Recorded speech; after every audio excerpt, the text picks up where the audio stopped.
Also, should a card fail in the printing process, it will be contained in a reject bin, which is underneath here. To gain access, again, press your cover release button, lift the cover open, and the card will be underneath.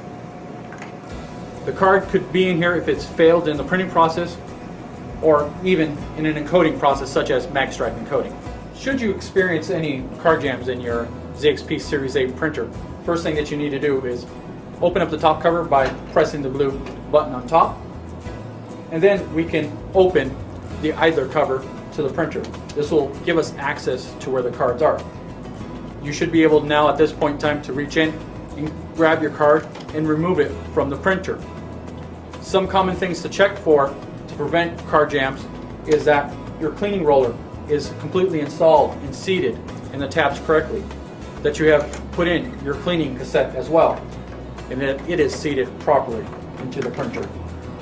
Should you have a card jam in the laminator side of your ZXP Series 8, open the cover, and then first verify where the card is in the laminate station.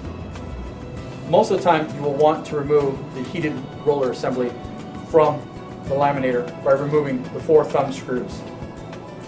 Once you have these 4 thumb screws removed, we will be able to slide the heated roller assembly out of the printer.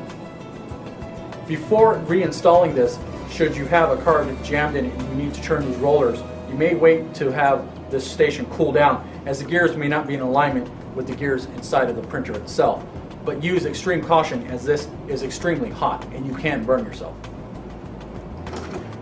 Remove your heated roller assembly from the printer. Remove the card should it be jammed in this area. Because during that process the gears on the heated roller assembler may have moved, we want to make sure that this is cool enough that we can move the gears to correspond to the gears inside of this station when we have to go back to reinstall it to make sure that it seats properly. To be able to move your card through this station, we have a tool in the front.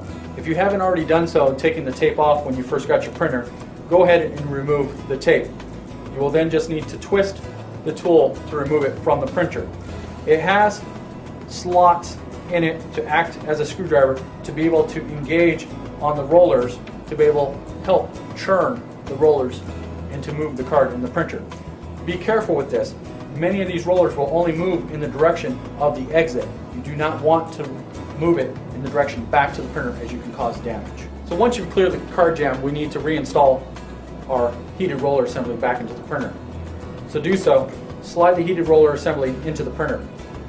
Should you hit resistance and the cartridge will not go in any further, and you see that you have a visible gap around, then you need to go ahead and realign the gears on the back of the heated cassette assembly to match with the printer until the cartridge will slide completely into place.